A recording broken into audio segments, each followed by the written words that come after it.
Hey, welcome everyone to the Retire While You Work podcast. I'm Myles Zuger, joined here by Carson and Jeri Anne, the normal cast here on the Retire While You Work podcast. So thanks for tuning in today, guys.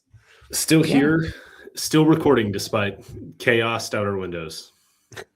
Yep, that's right. Yeah. This was my first day in. I ventured in. I had to drive through 8 lights that were not working around trees and power lines down. I feel like we always talk about the weather, but this one is it's a big one. Acceptable today. With there's actually something to talk about, right? Yeah, it's like coming in. I came into Nashville for the first time. You know, me living in Murfreesboro, so 30 minutes outside of the city. I feel like it was crazy to me how much worse it got coming into town, and how much worse Nashville got it than surrounding areas. Yeah, I noticed coming in that yesterday too. for the first time. I thought it was incredible. It's beautiful on one hand, where you have the trees that are all covered in ice, and you look out, especially if you have an extended view into any sort of landscape, how white and shiny and it's kind of shining in the sunlight. But it's not like it's not like a fluffy white snow sitting there though. Yep. It is. Yeah, right. It really. The ice on the trees, though, I mean, I out my front door, I was like, wow, that is so pretty, even though it was like destroying half our trees and whatever. Mm-hmm. Yeah, and you go down any street here in Nashville, and it's extremely, extremely bad, kind of the chaos that it's unfolding. I know a lot of us here, I mean, let's see, the 3 of us were actually really lucky because we didn't lose power, but pretty much everyone else did, I think. That's right. That works here. Mm-hmm. Yeah, I was telling Carson this morning, I was just looking at our internet cord that like kind of comes across the back of the backyard into the house the whole time, and I was like, that's our connection to the outside world. As I was like watching ice, because I was like watching ice just build up on it. It's like still hanging on there. I'm sure it is now today. I know. Well, we have like the lights like that hang above our pool, and we just leave them there all year. And I was like, oh my gosh, they're so low, and we turned them on thinking maybe that'll like warm it up, but I mean, there's just icicles hanging down from the bulbs. Yeah. Hopefully they'll still work. I bet we have to tighten it up though. Yeah, something you definitely don't think is possible. I feel like they see it, even when they're like, it's gonna be like rain. I mean, I don't know. It was just like crazy. It just was like it just rained all day, and it was so cold. And I mean, you feel like if it's raining, it should be snowing. And I know, or if it's that cold, it should be snowing. And I know there's like the nerdy weather stuff of like it's warm up here, so it doesn't have it's cold as it's falling. But it's just how weather can happen just always blows my mind. Whether it's tornadoes, hurricanes, freezing rain, whatever it might be. Now you sit here and debate how do you prepare differently for this next time, and that goes down a whole nother rabbit hole of, you know, last week Thursday was not the time to prepare for, you know, incoming snow and freezes and whatnot. It's just like how we talk about tax time. The time to plan for your taxes is not on April 10th with your accountant in the wake of a busy tax season. The time to prepare for stuff like this is whenever there's not the impending threat of a disaster, whether it's tornadoes in the spring or bad rain, bad storms, that sort of thing. And I fall in this place of like, I see the logic in prepping to some degree of like having backup power and different stuff. But on the other hand, it's you're like, how far down the rabbit hole do you go? Because you can go pretty far. How far and how much do you want to spend for something that may happen or happens every 15 years, whatever it might be? This happens every 20 or more years, right? How much do you want to spend? I mean, we did look at pricing and we were like, wow, those are not cheap if we wanted to power our whole house. Yeah, that's right. But on to more financial related topics. Well, I guess that I thought you were going to say exciting topics. I mean, I think it's kind of what we're going to talk about today is kind of tuned in. It's like how much do you want to prepare for that? How much prepping do you want to do? Right, and then with our topic being, are you behind in your financial plan, or are you just taking a different path than everybody else? It's kind of like that's right. It's all relative. It's all relative. Just with like, are you prepared for the next ice storm to happen in Nashville? Well, there's different degrees of prepared. And just as it is with retirement savings, et cetera, there's so many different degrees of, are you prepared? Are you in line with where you should be? It's all relative, and it's so different from everyone. And you can't have even if you go online and look at benchmarks of, okay, the average net worth of somebody age 30 or 40 or 50, how much do they have in retirement savings? Yes, you can look at that. But again, depending on what you want to accomplish with with your net worth and your retirement, it could mean nothing whether or not you're ahead or behind.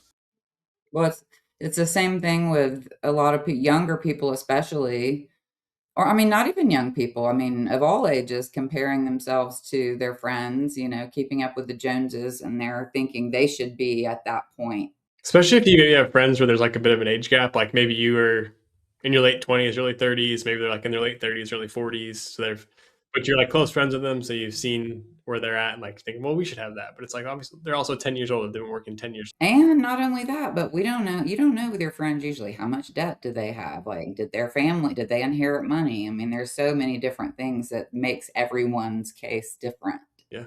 I think a quote I heard one time, it's a good one, maybe hard to live by, but it is a good one. It's comparison is the thief of joy. Oh, wow. That's it. That's a good one. Yeah. Yeah. Well, I mean, one of the biggest things that people think they need to do, I feel like, at certain times of their life is buy a house.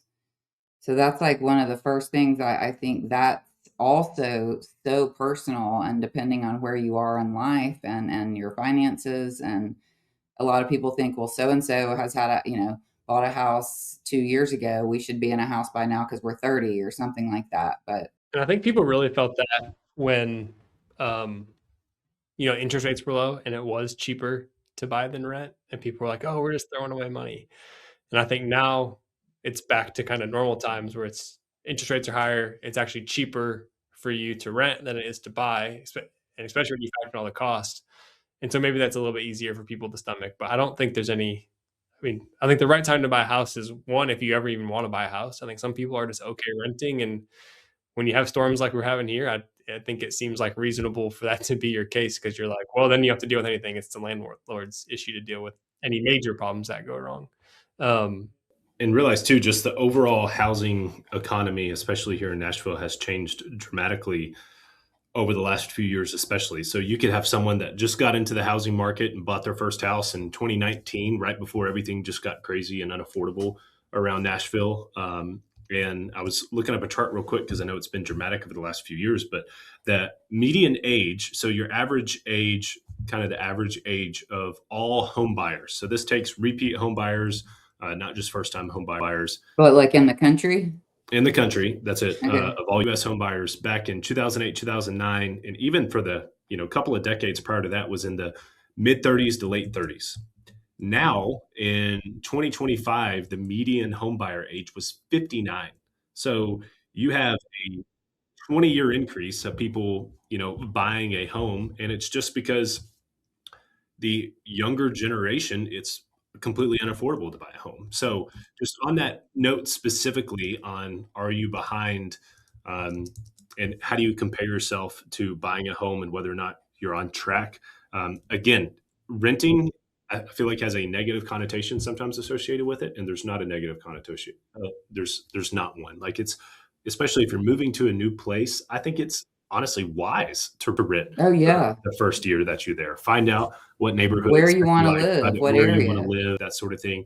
And even if you decide to permanently rent the rest of your life, that's okay too. You can build equity on a balance sheet outside of a personal residence. It's just people over the past 15 years are so used to doubling their money in a home every few years because we were coming out of a financial crisis where housing just got split in half. Which isn't the norm. If you're buying a house, you should think, it's going to go up in value maybe a couple percent, 2-3%, and I'm going to have X amount in cost to have this home each year, is my takeaway. I like Carson's thought of moving to a new city. Sometimes it's just best to rent so that you get the grasp where you really like to spend your time. I actually know people, have friends that they are in their early 60s and they're thinking about buying their first house. I was like, wow. I mean, they've lived all over the place too, but they've never actually owned a house. Mm-hmm. Yeah, it's a different path. That was interesting. Yeah, perfectly okay. Yeah, I mean, there's no telling if you go back and add up the every single penny someone ever spends on their own home and the maintenance and repairs, and that it does, put pressure on the numbers where people talk about the rate of return that they've made on real estate and how much it's appreciated. It's not completely dampened it, but it absolutely dampens how much equity people build up with how much they're spending to maintain it.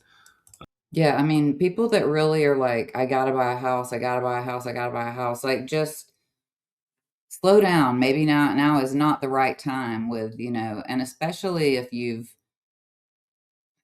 I mean, maybe your credit score is not great, or maybe you don't have enough for a down payment, or maybe it's just the rate. There's a lot of reasons right now for people not to buy a house. That's not to say if, don't buy a house. Obviously, if you want to and everything's in order, go for it. But that is just one of the things that people tend to think they should be doing. Mm-hmm.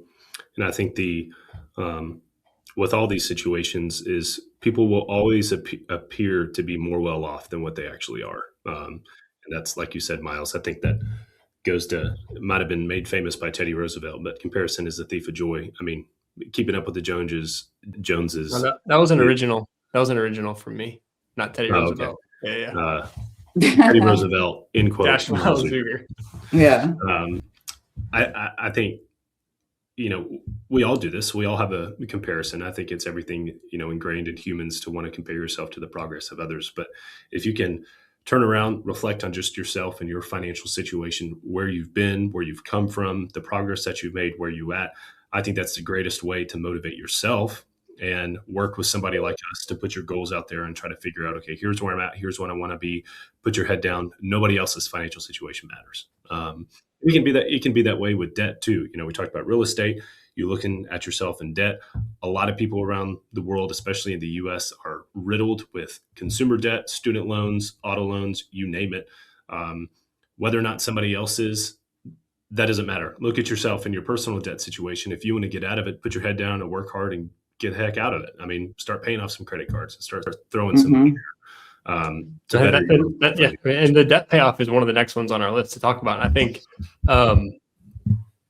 I think there's things we can, as financial planners, we consider good debt. There's things we consider bad debt. Things that are considered good debt are like a mortgage or, student loans because you were trying to further your education for your career. Most people need a car, so you're going to carry things like that. Those are debts that generally, for the most part, we're okay with people carrying. I don't think you need to race to pay those ones off. Unless it's just especially we have a low rate. Yeah. Unless it's just a raw goal here. Some people are like, no, I want to have these student loans paid off in the next X amount of time, or I want to have this car paid off, or the mortgage when we enter into retirement, or whatever it might be.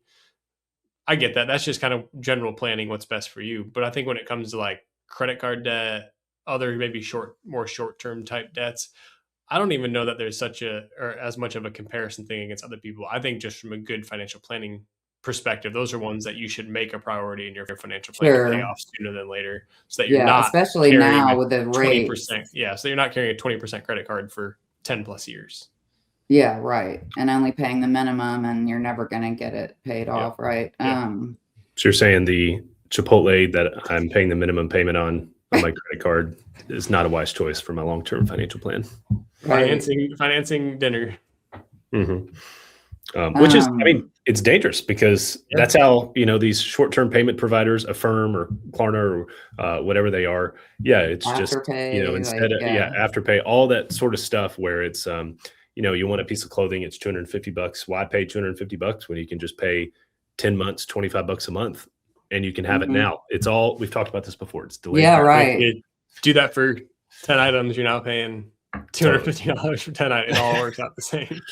I mean, maybe I'm just old school, but I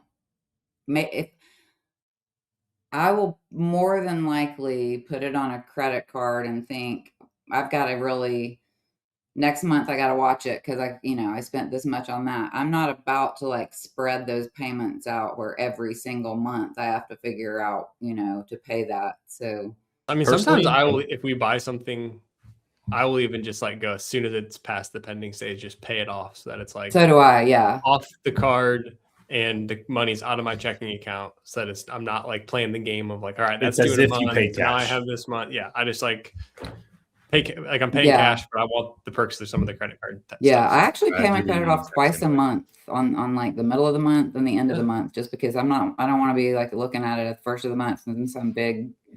I do that all the time. Like I probably make, I don't know, maybe have a handful of different credit cards just based on points, but I probably make in total I don't know, 5 or 6 credit card payments over the course of the month, just as like have cash that comes in, that balance got a little bit up. Okay, let me pay it down. I don't like seeing it. I like to treat credit cards as if I was paying cash. If I don't have cash in the bank to pay my credit card off, that's an issue. If I'm waiting on the next paycheck or whatever. So, which I think is a generally a healthy way to look at it. And then, but even if you're the opposite where you've got credit card debt, I mean, start treating it that way, where you have a plan of attack to pay it down, but then don't use it further to make sure that you're only spending cash you have. I think that's the problem with a lot of people, is just they keep using it. There is the kind of the credit card game, and I play it myself sometimes. If I have a big payment due for a vacation down payment or something, I will use an offer for my card that says, for the next 12 months, pay 0 interest type of thing. And I will have debt that way. I will never not let it go past that 12 months. So I think what people don't realize is if you get to the 12 months and it's not paid off, that interest is charged on the total amount, not what's still there. Right. Yeah. So I go in and pay off on that every month, or, every couple of months or something. But if you're not really organized and watching that, it can sneak up on you. Yeah. Yep. That's it. Even on the next bullet point, retirement savings, that's also a tough spot to be when asking yourself, am I on track? We hear that all the time. All the time. For somebody my age, am I on track? Well, we could have somebody your age with quadruple the amount of savings, and they're the ones not on track, and you are on track. Like, it's very so I would say how to start the conversation of when you're trying to reflect and decide if you're on track for your retirement savings. The biggest variable that impacts that is the lifestyle that you want in retirement, meaning how much money do you need to live off of in retirement? That is the number one biggest impact on when you're asking yourself, do I have enough, or am I saving enough? Is what is enough? Well, can you support the lifestyle you want in the future? Yeah. I feel like it's when somebody sits down like, I need $1 million to retire. And you're like, okay, great. Why do you think you need $1 million to retire? And some people just maybe read a book or something in the newspaper, and that's what they thought they needed, when really, to Carson's point, it's just like more a product of how much do you need to live each month to cover those bills. Right. What do you, And when we look at general financial planning rules, following the 4% rule, which is, for those who don't know, it's, we're comfortable with about a 4% withdrawal of the total account balance every year. So that's more what you need to aim for. It doesn't need to be some specific number. Is the withdrawal that I'm taking each month over a 20, 30 year retirement time horizon, is that sustainable? And that's the number you need to shoot for. It doesn't need to be some number that you heard from a friend or read in a magazine. It's very, very specific to you and individualized to you. And it's different for everybody. If somebody lives on, $10,000 a month, that number is much different for somebody who lives on $50,000 a month. We'll get what is the number on 10,000 a month, or what do they need? Like 2.5 million, maybe 2.5, 3 million. Well, 3 million to. Well, you need to factor like Social Security and stuff. Yeah, so, right. Again, that's somebody's getting very true. A joint couple's getting 60,000 and 30,000 each Social Security, which is reasonable for people that work full-time jobs. Beyond reasonable. Then you only need 60,000, so that's really like 1 to 1.5 million. Right. Based on the 4%, which is a big change. It's also conservative. Yeah, the 4% rule, I think. I think if you're as a exercise to do, I think one of the greatest tools is a future value calculator. And if you search Google, it's a really simple calculator. Well, it'll ask you for a couple of variables, and it'll say, okay, if I have retirement savings, making some up, somebody young, am I on track for being 30 years old? If I have 100 grand saved up, I'm contributing 10 grand a year. I average, put a random rate of return, whatever you think that is conservative enough, 7-8%, something like that. And I have 30 years until I want to retire. It'll give you an approximate number of what that will grow to. Obviously, so many other variables in there. We're trying to simplify this, do back of the napkin sort of math. So then at that 30 years, you get to that point of, okay, I'm on track to have $2 million saved up. Okay. Apply the 4% rule to $2 million saved up. $2 million times 4% is 80 grand a year. Okay. So based on my current savings rate, I can retire at X age and have 80 grand coming in from my portfolio right there in an exercise that takes you 5 minutes, you can rough calc, okay, I've got 80 grand that I'm going to be able to pull from a year in retirement. Then that doesn't factor in things like we talked about, Social Security, whether you work part-time, pension, annuity income, rental property income, you name it. But that just gives you whether you're contributing to your retirement every month is going to make a big difference. But I just think that's a great way to say, okay, where am I ballpark? And that's kind of tools of the trade of what I like to do like if I'm having to run just really, really fast scenario before we have our, super in-depth planning software that gets really into the nitty-gritty of everything. That's kind of like the back of the napkin whiteboard type math. Yeah. A little bit more advanced than that, but gets you to pretty close to where you need to be. Yeah. What else is there? Do we have, I guess our biggest thing is one thing that we can't really, we can plan for, but you just hope never happens. There's a big, financial crisis or something, or career changes or family changes, divorce or whatever like that. I mean, that's something that people, I think, also feel like they don't know where they are after those kind of things happen. Their plan kind of falls apart, or they've had to use a big lump sum of money to pay for a medical bill or something like that. I feel like that's where it comes in, is any good financial plan should be not so rigid that if you are out of work for a few months or need to retire early for whatever, super early for whatever reason it may be, you need to be able to plan for all these backup scenarios of how you will handle those should it happen. A good plan needs to be flexible and able to bend with the changes in your overall plan, so that if you're throwing a curveball, you're not stressing out. You're all right, we've already stress tested the plan for these types of scenarios and we're prepared for this. Does that maybe change what retirement looks like a little bit? Do you have to maybe cut back here, cut back there? Potentially, but we've planned for that and are ready to move forward and know that you're still not going to run out of money in retirement, or shouldn't run out of money in retirement. Yeah. I think, like you said, your plan should add in some flexibility. If things change, and I'm, making something up, you got to pause contributions into retirement accounts for a few months. You got to dip into savings and emergency fund.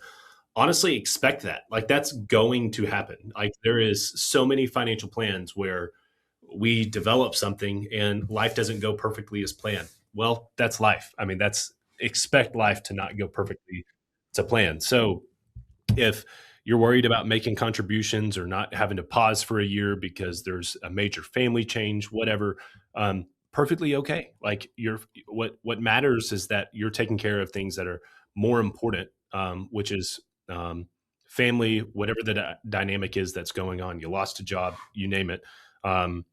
We'll pick back up your financial plan once you get in a point where you're at that. But grand scheme of things, it's going to happen. Don't expect everything to go perfectly fine. There's going to be so many ups and downs, because it could also go the other way, where you have years where you make more money than you expected. You save more money into your accounts that you weren't expecting to. So just got to be flexible. And that's life in general, honestly. And talk to your financial advisors about it when those things do come up. Don't let yourself just have the worry and the concern about it. I mean, when you talk to your financial advisor, they can walk through the plan again, show you how prepared you are, and that kind of thing. So, yeah, I saw this graphic one time where it'd be good if I had it, but it depicted on where you think you're going in the path to get there, and it's just a slow climb upward, and it's what the path looks like in reality, and it's just a bunch of ups and downs. There's water, there's trees. You go backwards, you still end up in the same path, but it's just not at all what you expected. But that's also what makes life extremely sweet, and we can only expect how things to go a certain way, but at the end of the day,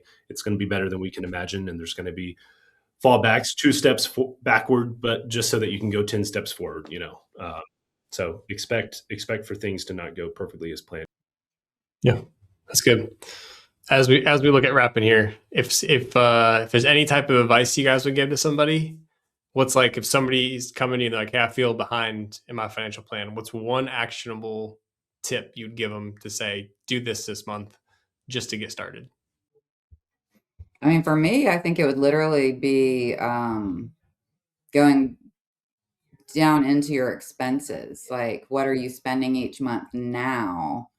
what could that look like in the future? So I think really getting a handle on what you're spending each month, where that money's going, and then that just gets you ahead of the ball game when you're trying to plan for retirement.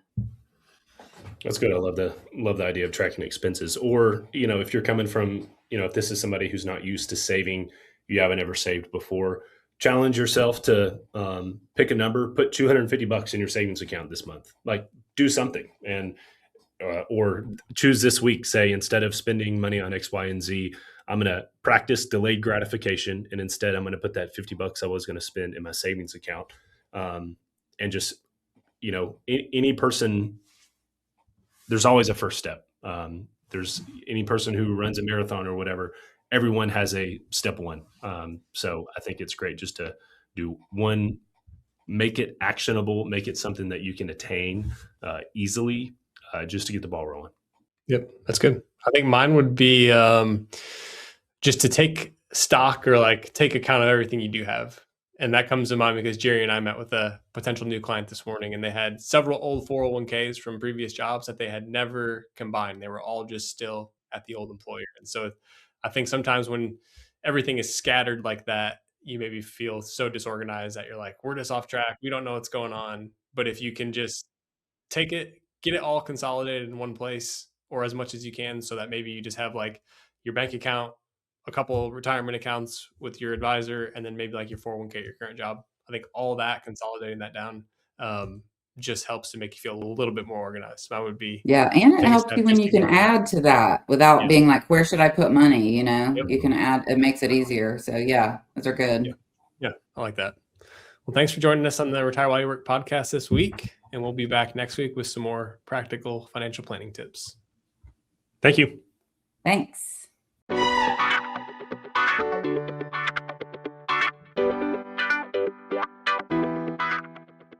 Any opinions are those of myself and not necessarily those of Raymond James. Expressions of opinion are as of this date and are subject to change without notice. The information contained in these podcasts do not purport to be a complete description of the securities market or developments referred to in this material. The information has been obtained from sources considered to be reliable, but we do not guarantee that the foregoing material is accurate or complete.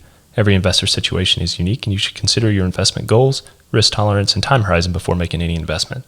Prior to making an investment decision, please consult with your financial advisor about your individual situation.